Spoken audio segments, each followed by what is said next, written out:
Please conclude. అధ్యక్ష, సింగరేణి వారికి ఉన్న అనుభవం చాలాసార్లు చెప్పిండ్రు. వారు ఆస్ట్రేలియాలో మైనింగ్ చేస్తాం, మొజాంబిక్లో పోయి మైనింగ్ చేస్తామని వారు చెప్పినారు. నేను ఒకటే అంటున్నా, తెలంగాణ రాష్ట్రం ఏర్పడినప్పటికీ 63,000 మంది కార్మికులు ఉండే, ఇవాళ 43,000 మంది కార్మికులకు పోయింది. ఈవెన్ తెలంగాణలో కూడా ఇవాళ సింగరేణి అనుభవం, సింగరేణి ఎక్విప్మెంట్, సింగరేణి ఉన్నటువంటి మ్యాన్ పవర్ ఎంత శక్తివంతమైందో వారే చెప్పిండ్రు. నేను ఒకటే కోరుతున్నా, ఇవాళ అనేక రకాల పిల్లలు చదువుకొని నిరుద్యోగ బిడ్డలుగా ఉన్నారు. మీకు తెలుసు, వారికి కూడా తెలుసు, ప్రభుత్వ ఉద్యోగం ఉన్న వాళ్ళకి ఎంత గ్యారంటీ ఉంటుందో, ఎంత జీతం వస్తుందో, ఈ అవుట్సోర్సింగ్లో పనిచేసే వాళ్ళకు ఏ భద్రత ఉంటుందో, ఎంత జీతం వస్తుందో మీకు తెలుసు అధ్యక్ష.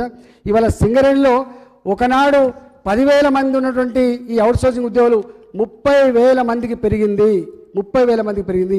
ఏ క్షణంలో ఉద్యోగం పోతుందో తెలియదు, ఎంత జీతం వస్తుందో తెలియని పరిస్థితి వచ్చింది. నేను ఒకటే, ఇవాళ సింగరేణి మళ్ళీ 1,20,000 మందితో కలకల్లాడిన సింగరేణి అని చెప్పిందో ముఖ్యమంత్రి గారు దృష్టి పెట్టి దీని మీద కొంత మనం పనిచేస్తే కనుక మళ్ళీ పూర్వవైభవం వచ్చే ఆస్కారం ఉంటుంది. కాబట్టి దయచేసి అవుట్సోర్సింగ్ పెరగడం కాదు, ఈ ప్రైవేట్ కాంట్రాక్టులకి